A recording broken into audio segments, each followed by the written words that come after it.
Hello and welcome as we travel to Spear Creek, Mount Ive Station and Lake Gairdner in Outback, South Australia. My name is David Foster. My wife Nolene Magnuson and I travel throughout Australia looking for birds and spectacular scenery to photograph. Join us on our journeys through this great country of Australia. After leaving Murnamurra Station and stopping for coffee in Hawker, we travelled through the picturesque Pitchy Ritchie Pass to Spear Creek Campground.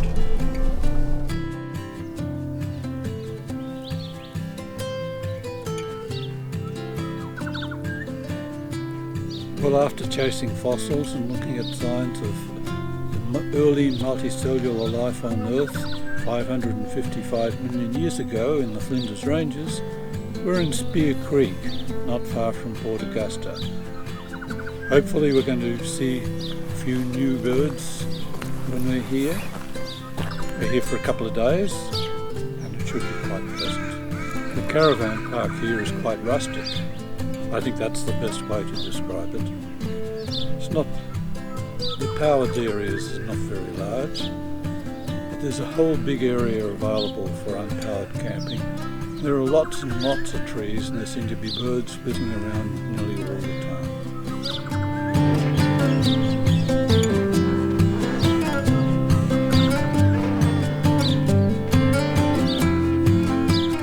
We walked along the creek through the unpowered camping areas and saw a number of magnificent bearded dragons out sunning themselves.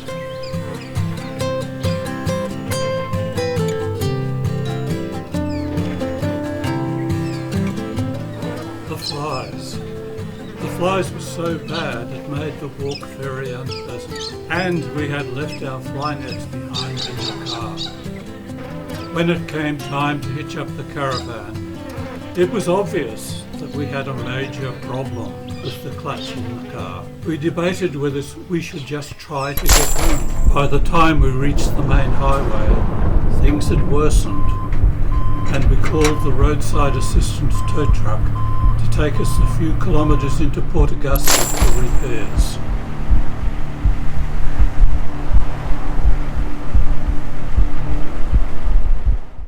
We seemed to be busy in Port Augusta, but we really didn't do much sightseeing. We did hire a car and drove out to the pretty community-run Blanche Point Reserve, where we spent a pleasant couple of hours.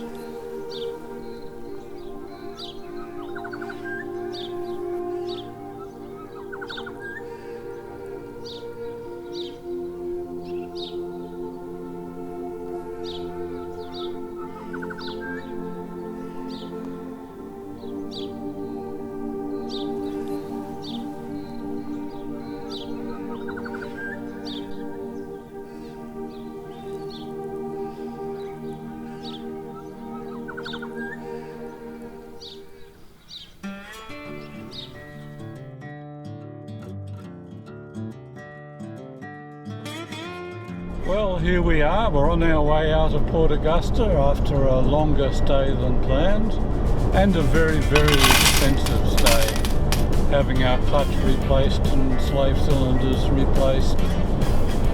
People in the garage reckon the slave cylinder was gold-plated and diamond encrusted. It was extremely expensive and almost the same price as the clutch itself. Well, that's the price of travelling. We're heading off to Mount Ive Station. Going to spend probably about 4 nights there.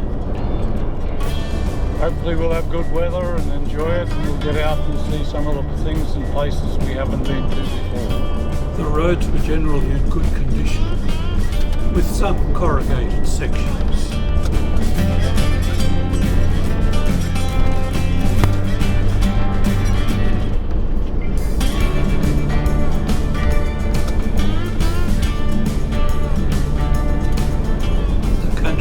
Was looking quite dry and generally quite flat with lots and lots of salt bush.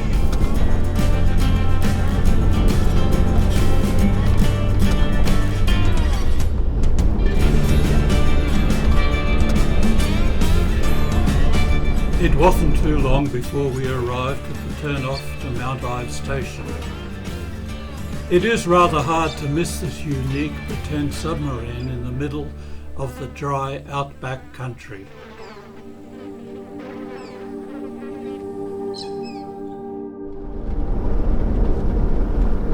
Reception 200 metres up ahead.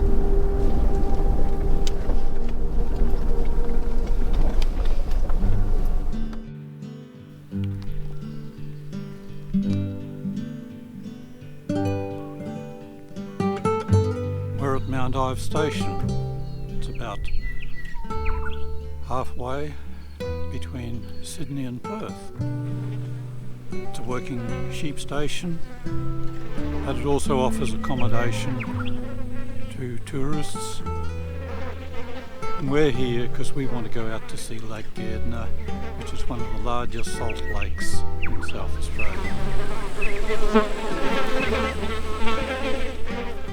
The flies are pretty bad around here, at least they seem to be attracted to me. But we drove out from Port Augusta on quite good dirt roads, passed through Gardner Station, Siam Station, Nonning Station, and eventually came here. It's really quite pleasant, has a bar, but no restaurant. I think, seeing there's only about 3 or 4 people staying here, they'd have a restaurant just for us. The facilities here are quite good, and there's a whole range of accommodation ranging from unpowered bush camping to normal close to facilities bush camping, and a whole range of different dongas and cabins and huts and so on spread around the complex. I think we're really going to quite enjoy our few days here.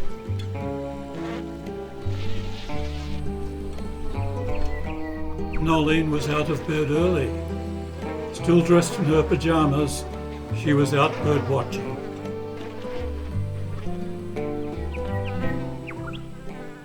Just near the homestead at Mount Ive are a couple of children's graves. One 4 months old, the other 18 months old. Both date from the 1880s, 1890s, and it shows what a hard life it was for children in those days. Regularly in our videos, you can see Nolene walking down a lonely outback road. She uses these short walks to look for birds. Nolene is quite an expert in unravelling the myriad of different ways used to close an outback gate.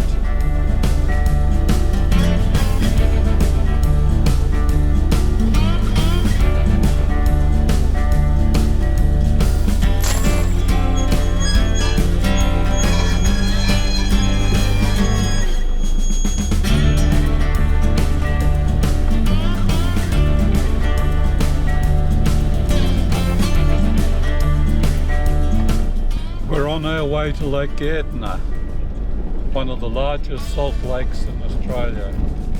It's 187 kilometres long and stretches from Mount Ive Station virtually to the main northern highway, the Stuart Highway.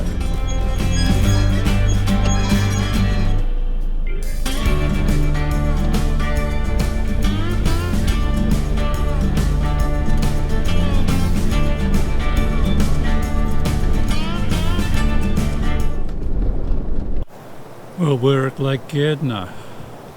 There's a very cold wind blowing, and it's not particularly pleasant being outside. So I'm sitting in the car, sheltering from the wind, whilst Nolene is outside doing some sketching. She's a bit braver than I am today. This is one of the largest salt lakes in South Australia.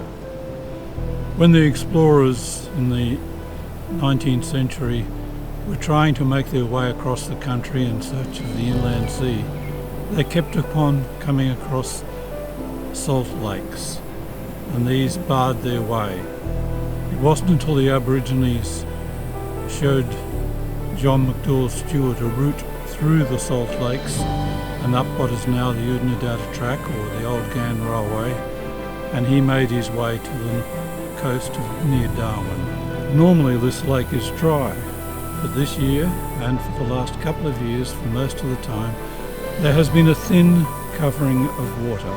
It's only about 10 centimetres deep, but it's enough, of course, to take away the majesty of seeing the pristine salt stretching as far as the eye can see.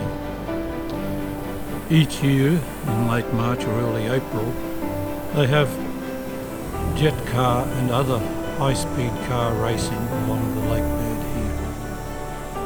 There have been numerous records set, and people are always trying to set new ones. Well, it's a pity there's water in the lake, because it would have been great to see just those wide salt flats extending right out into the horizon.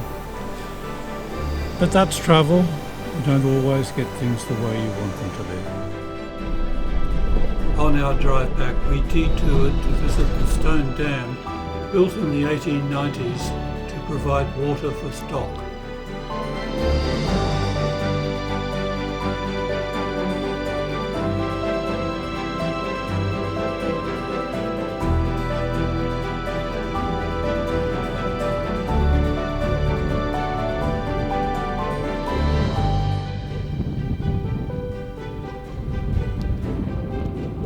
You can see the volcanic origins of the rocks here in the geometric shapes and columns.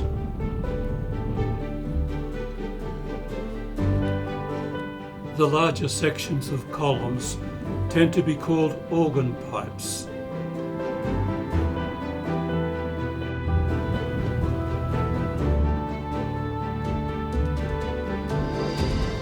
We saw one lonely sturt desert pea on the side of the road. The next day the wind had dropped and we once again drove out to Lake Gairdner.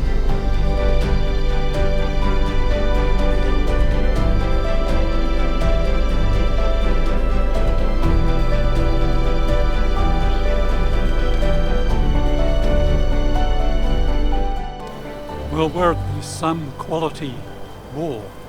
Strange name for a ball. I don't know whether it's named after somebody, whether it's more correctly Soam Quality or what. There is also a Soam Quality Dam or Some Quality Dam not far away from here. Maybe it was somebody's name. Maybe it just refers to the quality of the water, that there is some quality in this water. Who knows?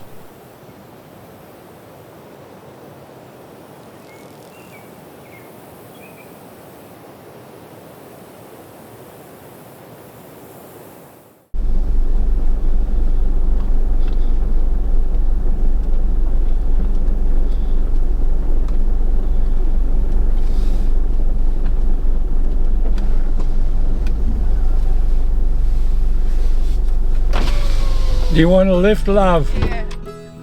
The reflections over the lake were spectacular. Such a change from yesterday.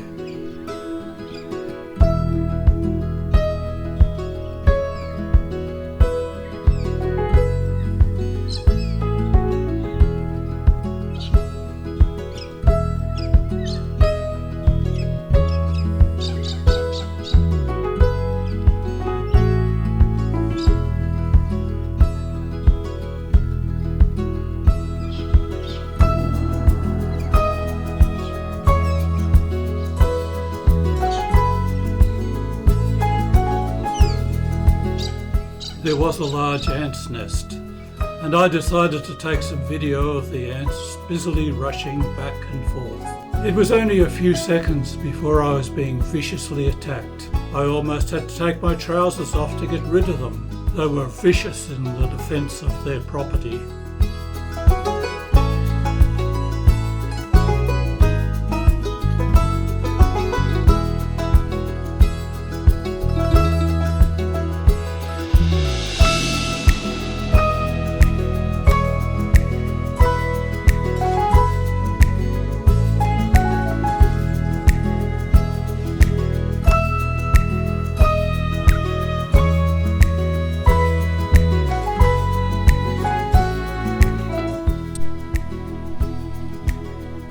went out to Lake Gairdner again today. In contrast to yesterday, when the wind was blowing a gale, it was almost still. The beautiful reflections in the lake and lovely quality of light over the water. It was really a spectacular and special place. Thank you for watching. Next time we suffer gale force winds that build up a rock before a quick trip down the west coast of the Eyre Peninsula to Coffin Bay.